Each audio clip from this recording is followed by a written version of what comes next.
Ili uwe wa kwanza kupata habari zetu, tafadhali bofya alama ya subscribe kisha bofya kengele. Maximum TV.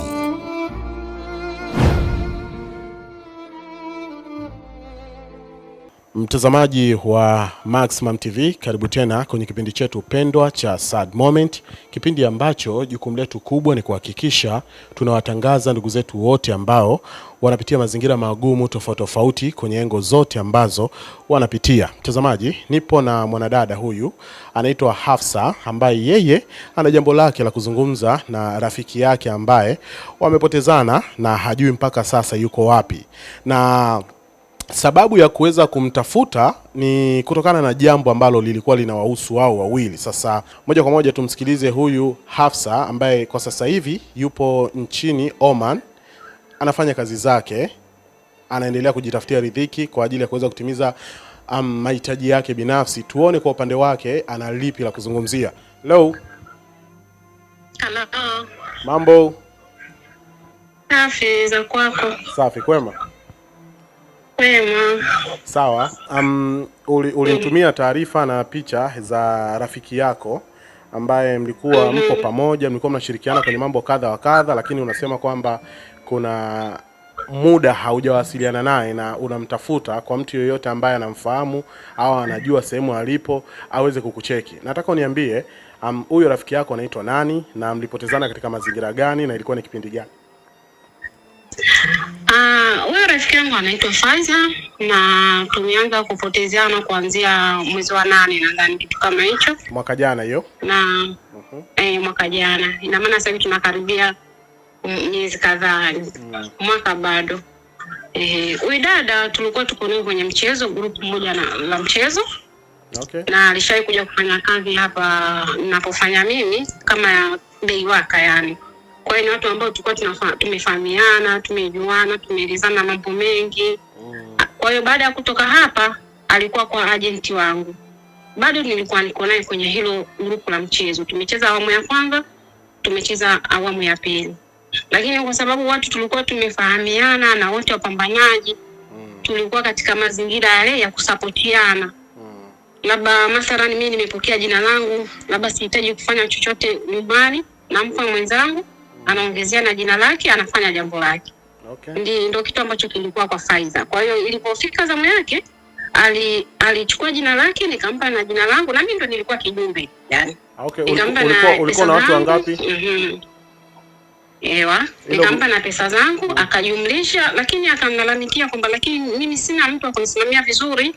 Nikamtafuta mtu ambaye mimi aliwahi kunisimamia majukumu yangu, nikamuunganisha naye, zikatumwa pesa, akasimama mpaka nyumba ilipoisha.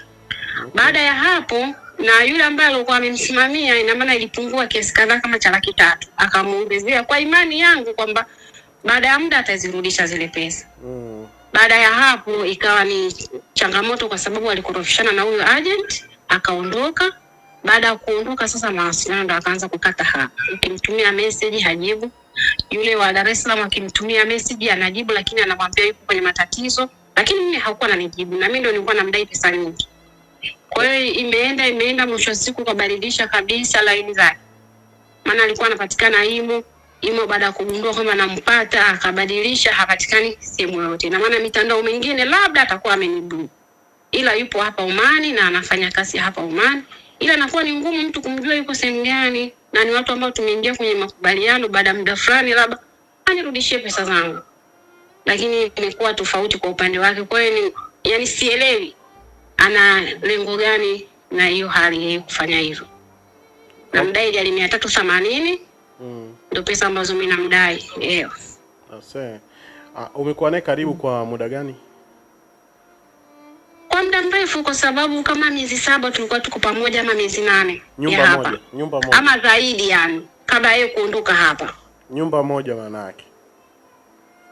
No, yani mimi nilienda likizo, yeye aliletwa hapa kwenye hii nyumba ninayofanya mimi kama anishikie, baada ya kurudi ataenda.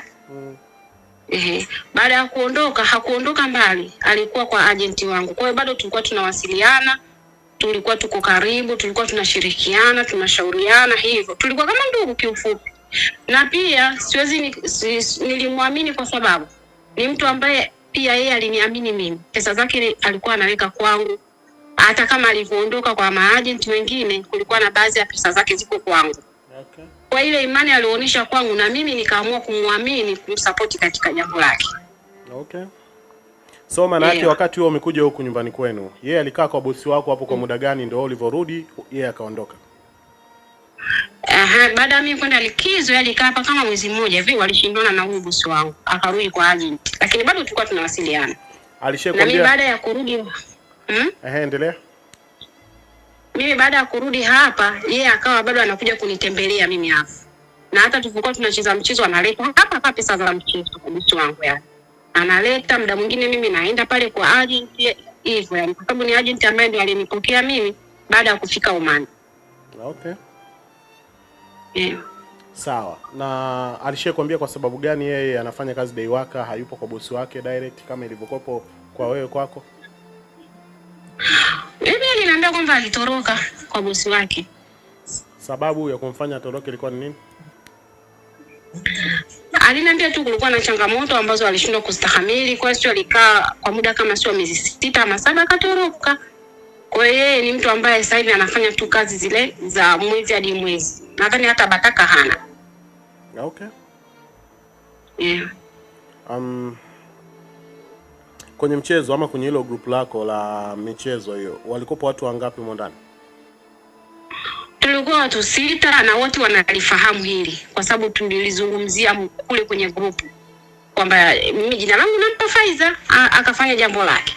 Kwa hiyo watu wanalifahamu, watu kama wote, yani wote tulikuwa kwenye group wanafahamu kwamba mimi nilimpa pesa. Okay. Na ulishajaribu kuambia wenzako labda wamcheki waone namna gani wanaweza kumfikia labda, au wanazungumza nao hao wenzako 5 kwenye group au 4? Hamna ambaye anazungumza naye, wote wamesikitika na hili jambo, yani hawajitegemea Faiza kulifanya hili. Alikwambia kwao ni wapi Faiza? Faiza ni mtu wa Rufiji. Ni Mdengereko. Amejengea Vikindu. Na hapo alipojengea ni familia, maana yake amenunua kiwanja kwenye familia. Kwa hiyo mjomba wake yuko hapo karibu, na nilijaribu kuwasiliana na mjomba wake kumuelezea hii changamoto, akasema yeye hawasiliani na Faiza. Hana mawasiliano naye. No. Ina maana hiyo nyumba yake mjomba wake ndo alikuwa anamsimamia. Okay. Sijajua walipishana vipi mpaka baadaye kuona mimi nataka kupaua, lakini sina msimamizi mzuri. Kwa hiyo ase. Wasiwasi wako uko wapi sana juu ya hili swala? Wasiwasi wangu naamini yani hajajali. Yani nahisi kama vile anataka kunitapeli kwa sababu changamoto ziko za kiubinadamu. Kama kweli amepitia changamoto, yeye ilitakiwa niambie Hafsa, mimi nina 1 2 3, lakini nitajitahidi nikiwa sawa nitakupa pesa zako. Kitendo cha yeye kutojibu message zangu na nilikuwa zinaenda tiki 2, ina maana kwamba amenidharau. Na kuona labda vile ninavyoendelea kumtumia message kama vile namsumbua, huamua kubadilisha kabisa line. Kwa nakosa imani tena. Kwamba huyu mtu niko pamoja naye ama la, yani nimekosa imani. Sasa umejaribu sasa kuongea either na agent, kwa sababu sidhani kama atawafungia watu wote simu. Kwa agent lazima atakuwa anaongea naye. Umejaribu kuwasiliana na agent wenu ambaye ndio yeye pia agent wake?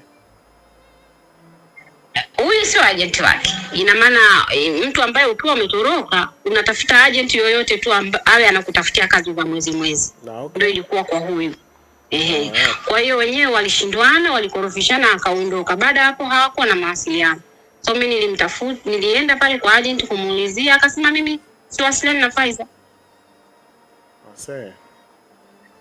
Kwa hiyo hayuko chini ya mamlaka ya bosi mmoja, yani afadhali angekuwa chini ya mamlaka ya bosi mmoja inakuwa rahisi kumpata. Kwa hiyo labda anafanya kazi hapa miezi 2, hapa miezi 3, hapa mwezi hivyo. Lakini yupo, unajua huko Oman ni ngumu sana kujua mtu yuko sehemu gani. Kwa nini? Labda mpaka mwenyewe akwambie mtu wewe.